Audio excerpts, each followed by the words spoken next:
Welcome to AI Track. Thank you. Before I give you all an overall overview of the track, let me first of all thank the people who have made it happen. Nikhil Sukhandar, the track manager for AI Track, who even when he was on a vacation in Hawaii, basically helped us get speakers and take care of everything on the background. Lalit Gazare, our track chair, who for years has helped us run this AI track and without whom we could not navigate the TiE ecosystem for getting our AI track in place.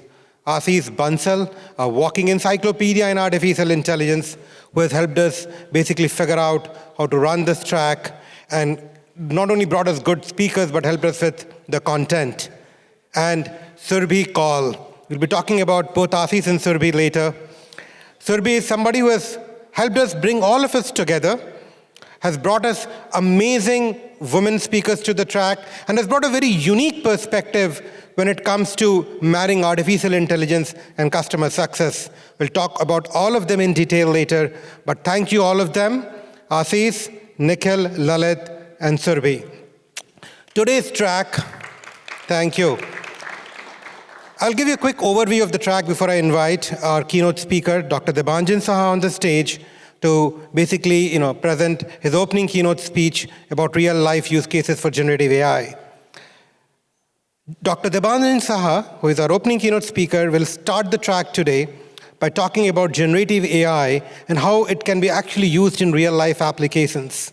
This will be followed by a panel on generative AI, which will be moderated by Ashish Bansal, where we'll look into both enterprise and consumer use cases for generative AI, the challenges and the roadblocks. The panel after that will be basically focusing upon generative AI at scale, which means how can we marry MLOps and generative AI and deploy such large models in scale. We'll have some phenomenal panelists for that particular panel, and we'll get a very big overview of how to basically work with generative AI in real-life applications. The following panel, which I mentioned, run by Surbhi Kaul, will focus on marrying artificial intelligence and customer experience and customer success. It will be a very unique panel where they would not just be touching on B2C aspects of it, but how this can be applied in B2B space, which certainly needs a lot of work in terms of both customer acquisition and customer retention. We'll be ending the track with a closing keynote from Brendan Hancock from Snorkel AI, who will basically talk about some of the challenges and how foundational models need to be built in generative AI, and then can be fine-tuned for different vertical and industry use cases. With that, I would like to give a quick introduction to Dr. Debanjan Saha, our first keynote speaker. And let me make sure I have done my homework. And yes, need to thank our AIML sponsors, Bloom Global, Tech Mahindra, and VMware, Mohit, who's from Sumit Dhawan's team, president of VMware. Thank you for joining us from Dallas, and thank you for sponsoring our track. Glad to have you as a panelist. Thank you.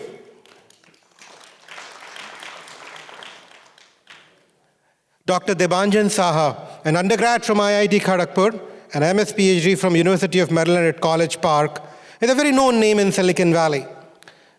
The most distinguishing feature of Dr. Debanjan Saha, which makes him stand in the crowd, he is the only IEEE fellow in the whole world who has also built a multi-billion-dollar businesses. People typically have deep technical expertise or deep business expertise. There are not many people who have been able to achieve this, and he has done it over and over again. IBM, where he worked for 20 years, including international assignments. Amazon Web Services, where I had a pleasure to work with him, where he built the Amazon Aurora and the Amazon Postgres businesses. Google Cloud, and now his CEO. First, he was president and now CEO of DataRobot. Debanjan has worked in multiple different fields, including distributed systems, databases, networking, analytics, and now artificial intelligence. I really do not have the stature to introduce a person like Dr. Debanjan Saha. Without further ado, Dr. Debanjan Saha, please, we welcome you on the stage for the opening keynote for the AI track for TiEcon 2023. Thank you. Thank you, Tushar. And I always knew that if anyone can hype more than ChatGPT, it is Tushar. So I'm going to talk about creating business value with generative AI. We are not there yet. I mean, of course, the use cases are coming along, but it's a good time to start with that. So as you know, the potential for generative AI is mind-blowing. Now, Goldman Sachs has said in one of the reports I read, the TAM for generative AI is 150 billion versus the global software TAM of about 685 billion. Now, Sundar Pichai recently said in CBS 60 Minutes that it is a more profound discovery than that of fire and electricity. Now, I have to admit, I was not there like him when fire and electricity were discovered, but I'm sure he's right. Now, if you look at the reality, though, that, not the generative AI, the classic AI, the business leaders often don't find value in real-life application of AI. There is a lot more hype than actual real value that people have seen. In fact, 63%, and this is from MIT Sloan and Gartner, more than 60% of AI projects don't create value, at least not create value in near term. So the question is why? And I don't think it's going to be any different when you think about generative AI. The reason for that, and there are many reasons, there are business challenges, there are technology challenges, there are cultural challenges, and if you double click on each one of these a little bit, think about business challenges, right? You have to start with an idea that this is what AI may be used for. Then you have to essentially find out the ROI of that, then validate, create the models, build the models, validate the models, deploy the models in production, integrate that with various different business processes and applications, and then you have to have people adopt them, right? That's how you create value. And there are opportunity challenges. For example, when you first start, you have to have the data scientists and the business owners kind of work together to figure out where the value is. And they often speak very different languages, right? Kind of getting them on the same page with respect to where the value is not easy.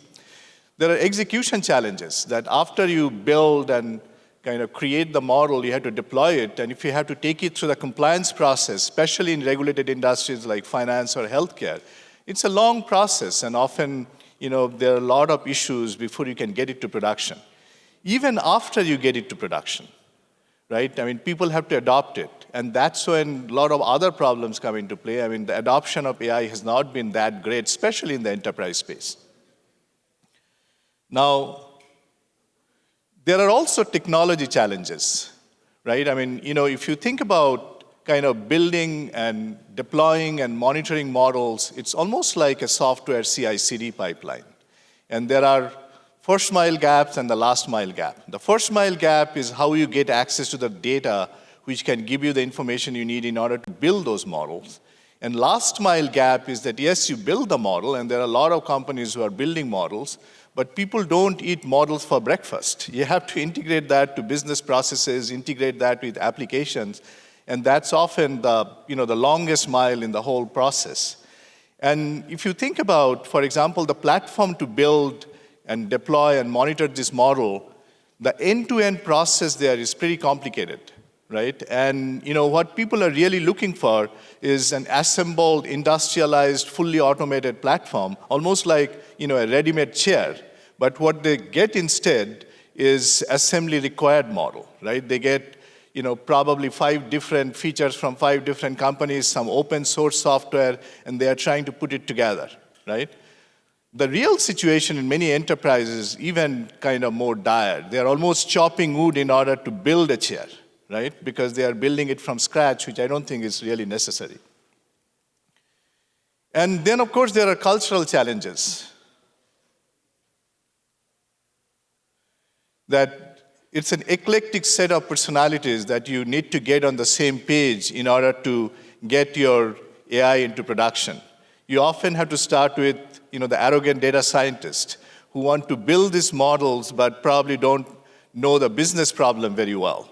Then you have the territorial IT guy that you have to take these models into production, but every AI software I've seen takes 6 to 12 months to get into production. Then you have the obstinate compliance officer who doesn't want to work with anyone, and that's often a problem in getting model into production. And then you see these intuitive business execs who don't believe in data science or in general science and thinks business is all about intuition. So kind of having that whole thing sorted out so that you can create value from AI is not an easy thing, and that's what we see in practice, although there is a lot of hype that more than 60% of AI projects do fail. Now, it is true that generative AI may be different. Like, it's almost an iPhone moment for AI in many ways. I mean, I was recently in an investment conference, and every investor quizzed me about generative AI. But on the way back, the Uber driver started asking me about generative AI, and I realized the AI has finally arrived. And if you look at how ChatGPT has taken off, 3 months after it was released, it had 100 million users. Now it has more than 1 billion users from what I hear, and everybody is using it, right? Including my son, who is trying to use it, write essays and things like that. And the generative AI can be mind-blowing, right? If you think about realist art, Balenciaga Pope, right? I don't know if you have seen this picture. It kind of put a very nice outfit and modernized Pope's attire, right? Or think about the slangs it is creating, snacksident. I often do this, by the way, that you eat the whole packet of potato chips, but didn't know that it can be captured in such a nice slang. This is all generated by generative AI. Now, it can also be grossly wrong, right? For example, somebody asked it that what is the world record for crossing the English Channel entirely on foot? And it very confidently said, many people have attempted to cross the channel on foot, but it is a very challenging and dangerous task. Right? I mean, if you didn't know, you'll think this is probably the right answer, because it doesn't say that, I don't know, maybe this is what it is. It says that this is what it is, right? I mean, it's very, very confident, like Tushar.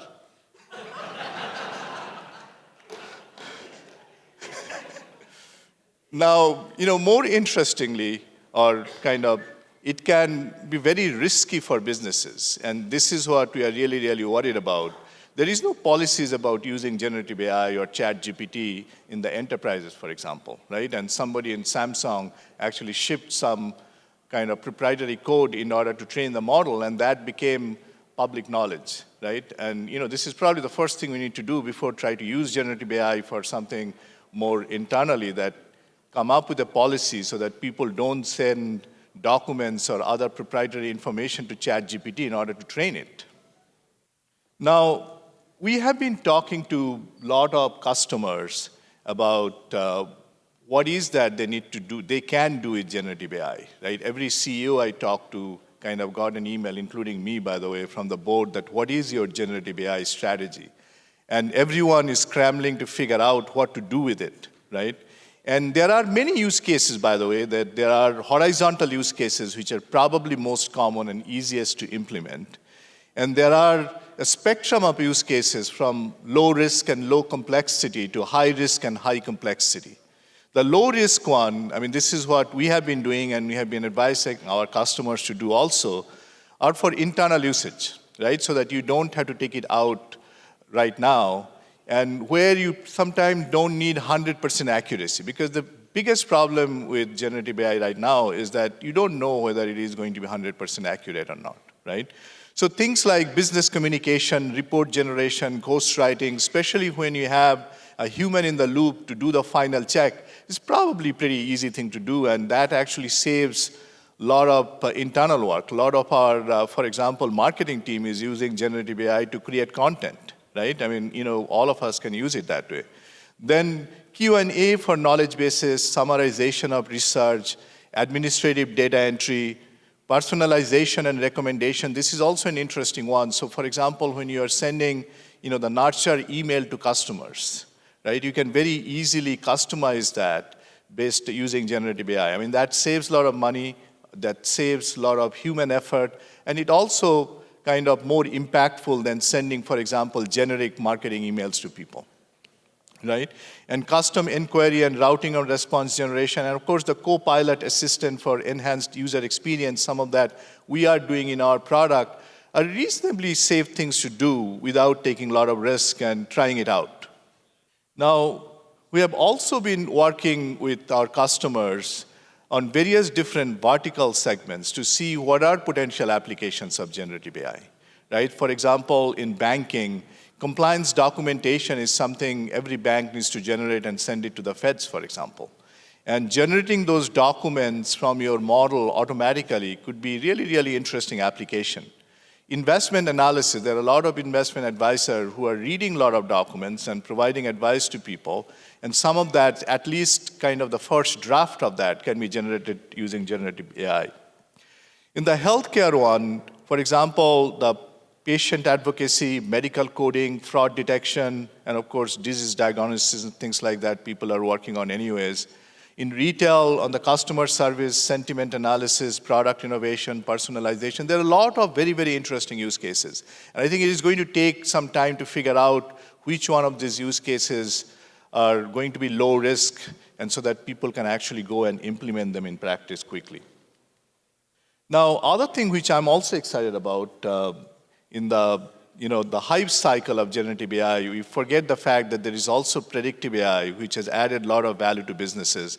And there is an intersection of generative AI and predictive AI in terms of use cases that you work on that could be really, really valuable also. So for example, structured and unstructured modeling together, which you do often, featureization of unstructured data as you are creating predictive models, those are also quite useful. And the predictive filtering before you actually go to generation could be quite interesting. For example, let's say you want to send customer outreach email, right? Now, you have 100,000 customers you want to send emails to. You probably don't want to send automated, personalized email to everybody because it costs money, right? But you can do the lead scoring to figure out which 100 you want to send it to or which 1,000 you want to send it to. So those kind of use cases can be quite interesting also. Now, of course, as we think about all of this, there is a lot of risk associated with this. There is model and data ownership risk, cost optimization of this model as you are doing inferencing, and you'll probably hear about some of these companies working on that. Then these models get out of date very quickly. So model maintenance and upgrade is something that you have to take into account. Of course, it also opens a lot of new risk vectors in terms of reputational risk. Reputational risk, operational risk, and compliance risk, right? And it also opens up new monitoring requirement in terms of hallucination, topic drift, relevancy, safety, et cetera, And these are all the things you have to think about before you can put a generative AI model in production. There is also challenges associated with training this model, right? What training mode you are going to use. There are a lot of pre-trained model that you don't know what data it was trained on. So you need to know about that, especially when you care about 100% accuracy. Then fine-tuning and prompt engineering. Prompt engineering is not an engineering, it's almost an art. I mean, doing that at scale is not easy. And also some of these models and the response that they produce are not reproducible. So different time you ask the same question, it gives you a different answer, just like a human, right? And validation and extrapolation also sometimes can be an issue. Now, people think, when we talk to customers about deploying or building and deploying generative models in production, they think all they need to do is to open up a window to ChatGPT, ask some question, and that's it. It is not. It's actually a much more complicated process. Of course, you first have to start with use case determination. What is the ROI? Is it really feasible? Are the stakeholders really interested in doing this? Then you have to figure out what kind of model and AI services you are going to use.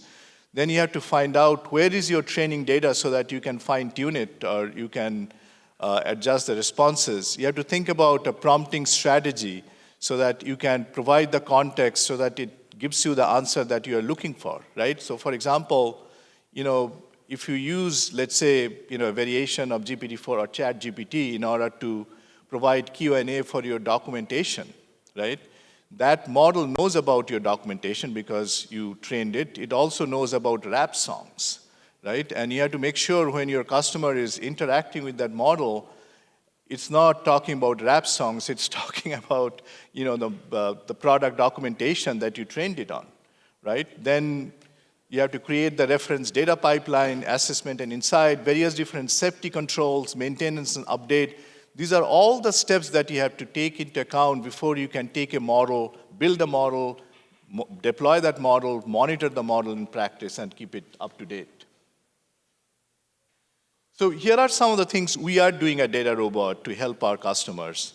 There are two types of things we are doing. One is enhancing DataRobot experience with generative AI, and the second is supporting generative AI use cases with our customers. Now, here are some of the examples of things that we are doing. One of the things we have done, which is very simple actually, or very obvious, not simple, is the code generation on our notebook using generative AI, right? So we have trained, the GPT-4 models or variation of GPT-4 models with our APIs. And if you describe in natural language what is that you want to generate in the notebook, it will automatically populate that. It's a pretty simple application. Other thing we have done is the Insight Assistant. One of the things we do is not just produce the model, but also explain the impact of various different features behind the model, right? So for example, you have a model for, let's say, churn, and you also want to know why people are churning because that's how you can take some action, right? Instead of producing a lot of bar charts and graphs and statistical gobbledygook, we are generating natural language explanation of why somebody is likely to churn so that somebody in the call center can use that information to take some action, right? So there are many interesting examples of how we are expanding our platform using generative AI. The other thing we are doing, as I said, is that offering the platform so that people can build, deploy, and monitor generative AI models using DataRobot. And before I go there, there is actually something we need to set as a context. When people think about Gen AI models, there are different types of models. I'm sure you're going to hear from some of the people here. There are, of course, pre-trained models like OpenAI or Google Vertex AI, et cetera, where the models are pre-trained and hosted there, and you can communicate with the model using APIs. There are also open source and third-party pre-trained models that you can get, right? Because sometimes people don't want to send their data to somewhere else in order to fine-tune the model. And you also want to own the model so that it's not hosted somewhere. You want to have it in your own data center or in your own VPC. And I think very soon, probably in the next few months, you will see vendors who are providing platform where you can build your own generative AI model. So it's not that you have one option, you have multiple options depending on what is that you want to do.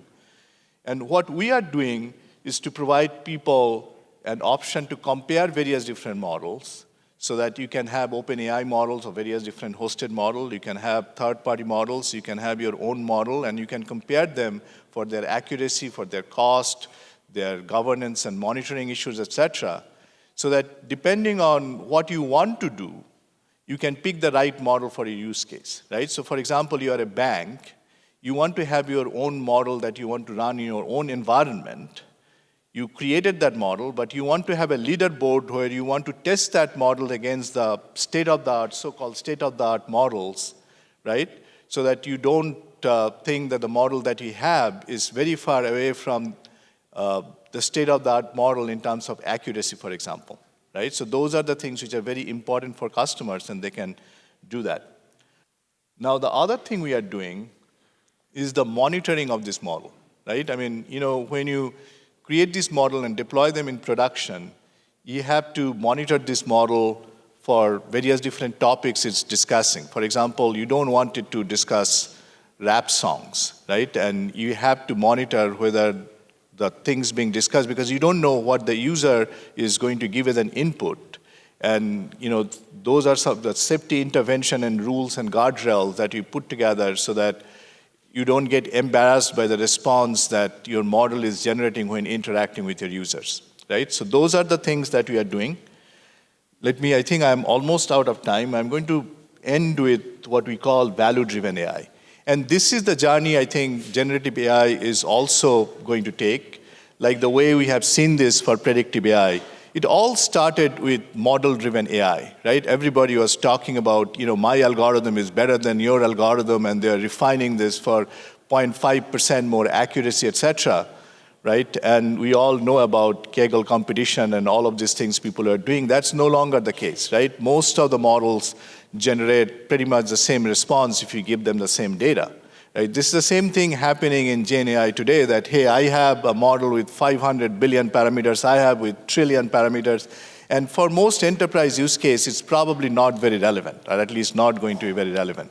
The next thing which people did is data-driven AI. So, the accuracy of the model is all about the features that drives that model, and which is something we are seeing today, that, in order to fine-tune your Gen AI model, you have to feed it the data that you think will give him the best feature.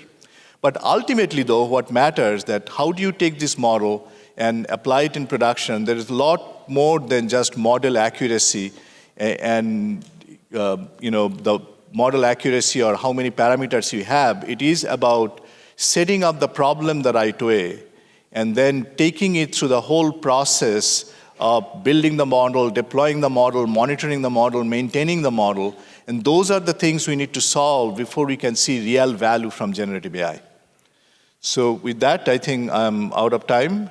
And do we have time for some questions? So we have time for only one question. So whoever sent me the check before, no, you're supposed.